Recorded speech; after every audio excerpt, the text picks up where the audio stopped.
Some people walk through life feeling like they're watching everyone else through a pane of glass. They hear the conversation. They see the laughter. But something about it never quite reaches them the way it reaches everyone else. And the strange part is, they can't explain why. They're not arrogant. They're not trying to be different. In fact, most of them spend years trying desperately to fit in, to feel normal, to silence the part of their mind that won't stop analyzing, won't stop questioning, won't stop seeing 5 steps ahead in a conversation everyone else is still having in real time. If you've ever sat in a room full of people and felt completely alone, not because no one was talking to you, but because no one seemed to be thinking the way you were thinking, this video is for you. Because what we're about to talk about isn't really about intelligence the way schools measure it. It's not about grades, or test scores, or how fast you can solve a math problem. It's about something deeper.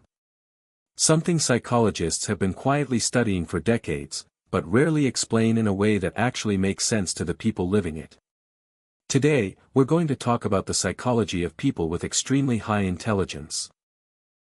The way their minds work differently, the emotional weight they carry that nobody warned them about, and the 5 signs that quietly reveal a mind operating on a different frequency than the world around it.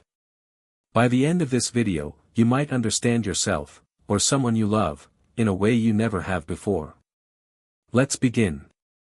What high intelligence actually feels like. Here's something most people get wrong. They imagine that being highly intelligent feels like winning. Like an advantage. Like life handed you a cheat code and everything from there should be easier. But psychology tells a very different story. Deep down, many highly intelligent people don't describe their minds as a gift. They describe them as noise. A constant hum of thoughts, questions, comparisons, and observations that never fully switches off. What many people fail to understand is that intelligence isn't just the ability to learn quickly. It's the ability to notice. To notice patterns, contradictions, inconsistencies, and emotional undercurrents that most people walk straight past without ever seeing them. And once you start noticing everything, you can't stop. You notice the tiny shift in someone's tone when they say they're fine. You notice the gap between what a person says and what they actually mean.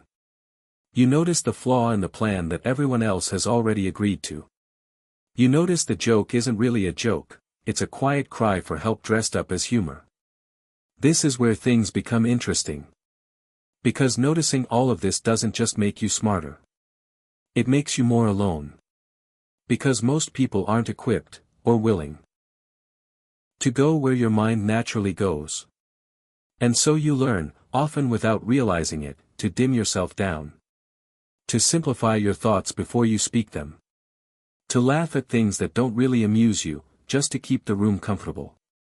Psychology suggests that this constant self-editing is one of the most exhausting, invisible burdens that highly intelligent people carry.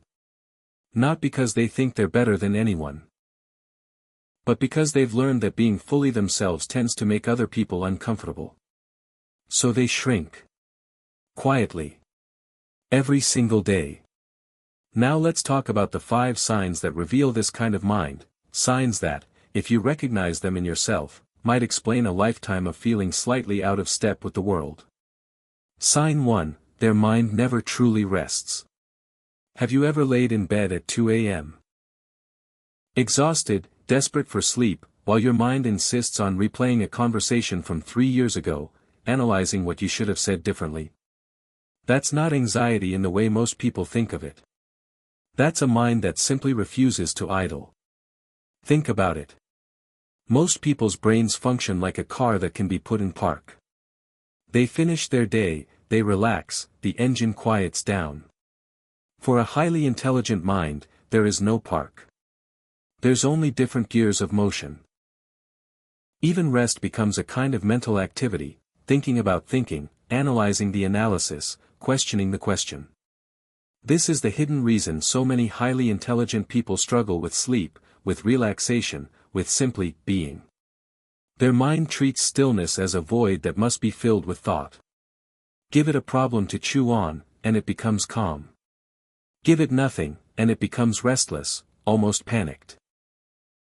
This is why you'll often find these individuals reading at midnight, starting a new hobby they'll obsess over for 3 weeks, or lying awake constructing entire imaginary arguments with people who have no idea they're even being thought about.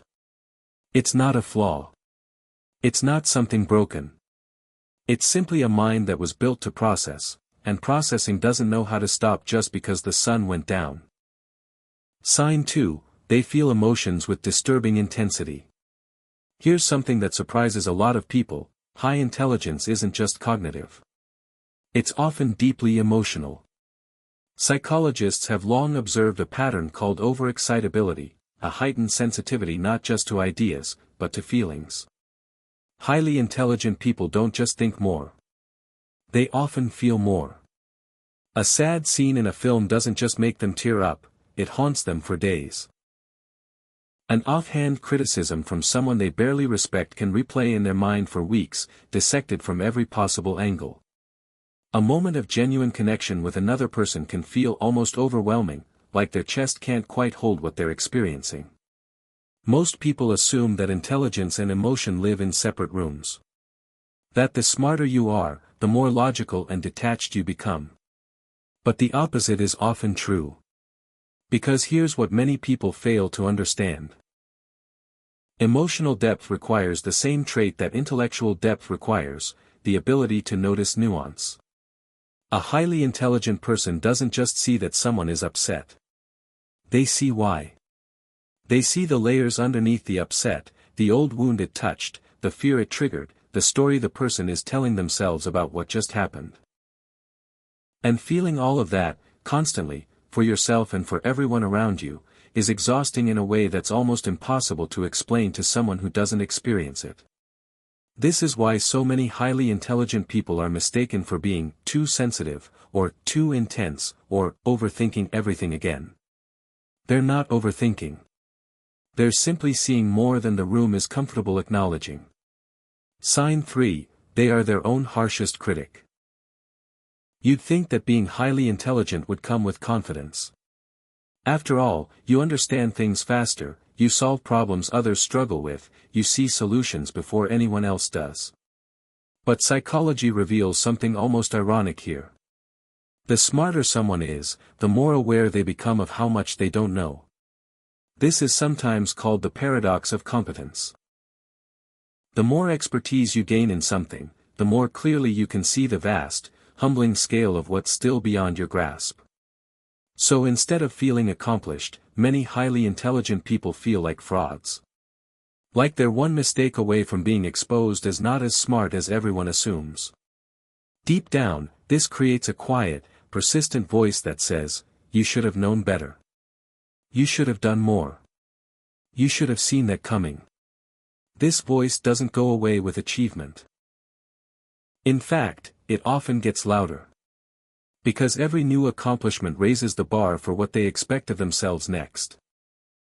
Think about it, a person who barely tries and fails feels almost no shame, because failure was expected.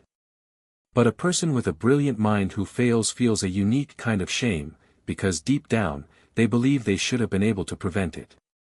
This is the hidden reason so many highly intelligent people struggle with perfectionism, procrastination, and a fear of starting things they're not certain they'll excel at. It's not laziness. It's protection. If you never finish the painting, it can never be judged as not good enough. Sign 4, they crave depth and despise small talk. Have you ever been in a conversation about the weather, or what someone watched on TV last night, and felt a strange, almost physical urge to leave the room? That's not rudeness. That's a starving mind. What many people fail to understand is that highly intelligent people don't avoid small talk because they think they're above it. They avoid it because their mind is constantly hungry for meaning, and small talk offers almost none. They'd rather talk for 2 hours about why a person believes what they believe than spend 2 minutes discussing what the weather will be like this weekend. This is why so many highly intelligent people describe feeling lonely even when surrounded by people. Not because they lack social skills, many of them are warm, funny, and deeply empathetic. But because most social interaction operates on a surface level, their mind simply can't stay engaged with for long. This is also why these individuals often form incredibly intense, meaningful friendships with just one or two people, rather than wide social circles. Quality, not quantity, is what feeds them. A single 3-hour conversation about life, fear, purpose, or the strange beauty of existence can leave them feeling more connected than an entire year of casual acquaintances. Psychology suggests this craving for depth is often mistaken, by others, and sometimes even by themselves, as antisocial behavior. But it isn't. It's simply a nervous system that responds to meaning the way other people respond to comfort. Sign 5, they see the patterns behind the pattern. This is perhaps the most defining trait of all, and the hardest one to explain to someone who doesn't experience it. Highly intelligent people don't just solve the problem in front of them. They notice the system that created the problem. They see the pattern behind the pattern. In a workplace, while everyone else is frustrated about a single bad decision, a highly intelligent person is already 3 steps ahead, recognizing that this decision is a symptom of a much larger, structural issue that no one else has named yet. In relationships, while everyone else is arguing about the surface conflict, who said what, who forgot what, a highly intelligent person can often see the deeper emotional wound underneath the argument that neither person is actually talking about. This pattern recognition isn't a party trick. It's almost involuntary. Their mind connects dots automatically, often before they've even consciously decided to look for them. And here's the painful part, this is where things become interesting. Seeing patterns that others can't see often makes a person sound paranoid, dramatic, or too negative when they try to explain what they've noticed. Because they're naming something that hasn't fully surfaced yet for everyone else. So many highly intelligent people learn, painfully, to stay quiet about what they see, watching situations unfold exactly as they predicted, saying nothing, because the last 3 times they spoke up, they were told they were overanalyzing. This is one of the loneliest parts of having a mind like this, being right, and having no one believe you until it's too late for it to matter. The deep reflection. Now let's slow down for a moment. If even one of these signs felt uncomfortably familiar, I want you to sit with something important. None of this makes you better than anyone else. Intelligence was never meant to be a hierarchy. It was never meant to separate people into more than and less than. What it actually is a different operating system. A different way of processing the same world everyone else is living in. And like any operating system, it comes with both extraordinary capability and very real limitations. The same mind that allows you to see 10 steps ahead in a conversation is the same mind that won't let you sleep at 2 a.m. The same depth of feeling that makes your friendships profound is the same depth that makes heartbreak almost unbearable. Psychology suggests that the real work isn't trying to fix any of this. It's learning to understand it. To stop apologizing for a mind that thinks differently, and instead, learn how to live with it skillfully. That means giving your mind problems worth solving, instead of letting it spiral on imagined ones. That means finding the handful of people who can meet you in depth, instead of exhausting yourself trying to connect with everyone.